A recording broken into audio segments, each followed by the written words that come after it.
Assalamualaikum warahmatullahi wabarakatuh. Baiklah, kami dari kelompok 1 akan mempresentasikan hasil diskusi kami yang berjudul Kasus Penyimpanan Etika dalam Bidang Akuntansi dan Manajemen pada PT Kereta Api Indonesia yang beranggotakan Nur Aisyah, Siti Mabarokah, Wahyu Gusriana, dan Winda Sri Rahayu. PT Kereta Api Indonesia atau disingkat dengan PT KAI terdeteksi adanya kecurangan dalam penyajian laporan keuangan. Ini merupakan suatu bentuk penipuan yang dapat menyesatkan investor dan stakeholder lainnya. Kasus ini juga berkaitan dengan masalah pelanggaran kode etik profesi akuntansi. Diduga terjadinya manipulasi data dalam laporan keuangan PT KAI pada tahun 2005.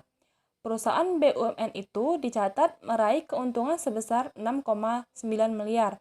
Padahal apabila diteliti lagi dan dikaji lebih rinci lagi, perusahaan justru menderita kerugian sebesar 63 miliar. Kasus PT KAI berawal dari pembukuan yang tidak sesuai dengan standar yang telah ditetapkan. Sebagai akuntan, sudah selayaknya menguasai prinsip akuntansi berterima umum sebagai salah satu penerapan etika profesi. Kesalahan karena tidak menguasai prinsip akuntansi berterima umum bisa menyebabkan masalah yang sangat menyesatkan bagi pihak internal maupun eksternal. Mengenai tanggung jawab akuntan keuangan. Menurut Keso dan Wejen pada tahun 2011 mengatakan bahwa akuntansi keuangan merupakan suatu rangkaian proses yang berujung pada penyusunan laporan keuangan yang berkaitan dengan perusahaan secara keseluruhan, yang digunakan oleh pengguna laporan keuangan di dalam ataupun di luar perusahaan. Melihat dari ruang lingkupnya, akuntansi keuangan merupakan bidang akuntansi yang mengkhususkan pada fungsi dan aktivitasnya pada kegiatan pengolahan data akuntansi dari suatu perusahaan. Akuntansi keuangan bertujuan menyediakan informasi kepada pihak yang berkepentingan, maka laporan keuangan harus bersifat umum atau PABU. Ada beberapa tanggung jawab akuntan keuangan, yaitu yang pertama, menyusun laporan keuangan dari perusahaan secara integral, sehingga dapat digunakan oleh pihak internal maupun eksternal perusahaan dalam pengambilan keputusan. Yang kedua, membuat laporan keuangan yang sesuai dengan karakteristik kualitatif laporan keuangan, yaitu dapat dipahami, relevan, materialitas, keandalan yang dapat diperbandingkan, kendala informasi yang relevan dan andal, serta penyajian yang wajar. Di sini selanjutnya saya akan melanjutkan presentasi dari Winda Sri Rahayu tentang tanggung jawab akuntan manajemen. Pada kenyataannya, tanggung jawab yang dimiliki oleh seorang akuntan manajemen itu lebih luas dibandingkan dengan tanggung jawab yang dimiliki oleh seorang akuntan keuangan, karena dia menyangkut hidup dan matinya perusahaan. Hal ini dikarenakan ruang lingkup pekerjaan yang diharuskan untuk mengondisikan beberapa aspek, diantaranya yang pertama aspek perencanaan. Akuntan manajemen ini berkewajiban untuk menyusun dan berpartisipasi dalam mengembangkan sistem perencanaan, menyusun sasaran-sasaran yang diharapkan, serta memilih cara-cara yang tepat untuk memonitor arah kemajuan dalam pencapaian sasaran. Aspek yang kedua yaitu pengevaluasian. Nah, pada tahap evaluasi, akuntan manajemen ini harus mempertimbangkan pada setiap implikasi-implikasi historikal dan kejadian-kejadian yang diharapkan, serta membantu memilih cara terbaik untuk bertindak di mana menyangkut kepentingan perusahaan. Yang ketiga, aspek pengendalian. Pada fungsi lain, manajemen ini ikut melaksanakan dengan menjamin integritas informasi finansial yang berhubungan dengan aktivitas organisasi dan sumber-sumbernya, melakukan monitoring dan mengukur prestasi, serta mengadakan tindakan koreksi yang diperlukan untuk mengembalikan kegiatan yang diharapkan. Yang keempat, aspek menjamin pertanggungjawaban sumber. Nah, akuntan manajemen ini dapat mengimplementasikan suatu sistem pelaporan yang disesuaikan dengan pusat-pusat pertanggungjawaban dalam suatu organisasi, sehingga sistem pelaporan tersebut dapat memberikan kontribusi kepada efektivitas penggunaan sumber daya dan mengukur prestasi manajemen. Aspek yang terakhir yaitu aspek pelaporan eksternal. Selain akuntan keuangan, akuntan manajemen juga ikut berpartisipasi dalam proses mengembangkan prinsip-prinsip akuntansi yang mendasari pada pelaporan eksternal. tentang competence, confidentiality, integrity, and objectivity of management accountant. Yang pertama itu kompetensi. Spencer dan Spencer dalam Palan tahun 2007 mengemukakan bahwa kompetensi menunjukkan karakteristik yang mendasari perilaku yang menggambarkan motif, karakteristik pribadi, konsep diri, nilai-nilai, pengetahuan atau keahlian yang dibawa seseorang yang berkinerja unggul di tempat kerja. Praktisi manajemen akuntansi dan manajemen keuangan memiliki tanggung jawab untuk menjaga tingkat kompetensi profesional sesuai dengan pembangunan berkelanjutan, pengetahuan dan keterampilan yang dimiliki, melakukan tugas sesuai dengan hukum, peraturan dan standar teknis yang berlaku, serta mampu menyiapkan laporan yang lengkap, jelas dengan informasi yang relevan. Yang kedua itu kerahasiaan atau confidentiality. Confidentiality atau kerahasiaan adalah pencegahan bagi mereka yang tidak berkepentingan dapat mencapai informasi. Praktisi manajemen akuntansi dan manajemen keuangan memiliki tanggung jawab untuk menahan diri dari pengungkapan informasi rahasia yang diperoleh dalam pekerjaan, kemudian menginformasikan kepada bawahan mengenai kerahasiaan informasi yang diperoleh agar dapat menghindari bocornya rahasia perusahaan dan menghindari diri dari mengungkapkan informasi yang diperoleh untuk kepentingan pribadi maupun kelompok. Yang ketiga, integritas atau integrity. Integrity atau integritas adalah pencegahan terhadap kemungkinan amandemen atau penghapusan informasi oleh mereka yang tidak berhak. Praktisi akuntansi manajemen dan manajemen keuangan memiliki tanggung jawab untuk menghindari adanya konflik akrual dan menyarankan semua pihak agar terhindar dari potensi konflik. Menahan diri agar tidak terlibat dalam kegiatan apapun yang mengurangi kemampuan mereka dalam menjalankan tugas, menolak berbagai hadiah, bantuan atau bentuk sogokan lainnya, menahan diri dari aktivitas negatif, kemudian mampu mengenali dan mengatasi keterbatasan profesional, mengomunikasikan informasi yang tidak menguntungkan, dan menahan diri agar tidak terlibat dalam aktivitas apapun yang akan mendiskreditkan profesi. Yang keempat, objektivitas atau objectivity. Prinsip objektivitas bisa mengandung arti bahwa dalam pembuatan sebuah laporan keuangan atau laporan serta catatan akuntansi, maka sumber data yang digunakan harus dapat diverifikasi atau diperiksa kebenarannya. Praktisi manajemen akuntansi dan manajemen keuangan memiliki tanggung jawab untuk mengomunikasikan atau menyebarkan informasi yang cukup dan objektif dan mengungkapkan semua informasi relevan yang diharapkan dapat memberikan pemahaman akan laporan atau rekomendasi yang disampaikan. Baiklah, selanjutnya akan dijelaskan oleh rekan saya Siti Mubarokah. Terima kasih. Baiklah, selanjutnya saya akan melanjutkan penjelasan dari Nur Aisyah mengenai whistleblowing. Menurut Jozir, whistleblowing adalah tindakan melaporkan suatu tindakan atau keputusan organisasi yang menyimpang dari peraturan atau undang-undang yang dilakukan oleh seseorang anggota organisasi kepada pihak lain seperti pemerintah, media massa, atau pihak-pihak yang berkaitan.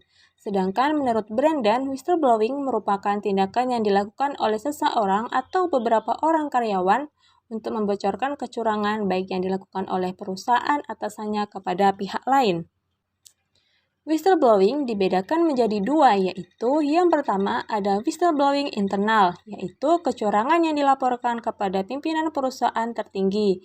Yang kedua ada whistleblowing eksternal, yaitu membocorkan kecurangan perusahaan kepada pihak luar seperti masyarakat, karena kecurangan itu merugikan masyarakat. Nah, motivasi utamanya biasanya adalah untuk mencegah kerugian bagi banyak orang. Kita masuk ke kronologi kasus. Komisaris PT KAI atau Kereta Api Indonesia Hekunus Manao yang juga sebagai Direktur Informasi dan Akuntansi Direktorat Jenderal Perbendaharaan Negara Departemen Keuangan mengatakan, laporan keuangan itu telah diaudit oleh Kantor Akuntan Publik Esmanan. Audit terhadap laporan keuangan PT KAI untuk tahun 2003 dan tahun-tahun sebelumnya dilakukan oleh Badan Pemeriksa Keuangan atau BPK, sedangkan untuk tahun 2004 diaudit oleh BPK dan Kantor Akuntan Publik. Hasil audit tersebut kemudian diserahkan kepada Direksi PT KAI untuk disetujui sebelum disampaikan dalam rapat umum pemegang saham dan komisaris. Ikunus Manao menolak menyetujui laporan keuangan tahun 2005 yang telah diaudit oleh Kantor Akuntan Publik.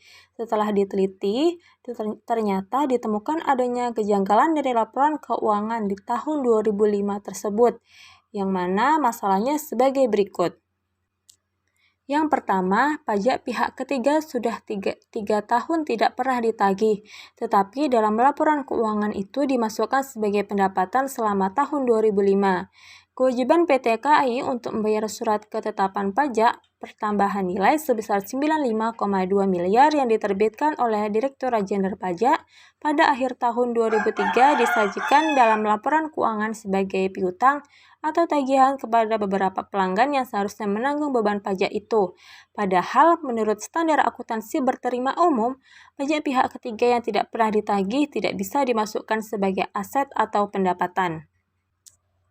Yang kedua, ada penurunan nilai persediaan suku cadang dan perlengkapan sebesar 24 miliar yang diketahui pada saat dilakukan inventarisasi tahun 2002 diakui manajemen PT KAI sebagai kerugian bertahap selama 5 tahun.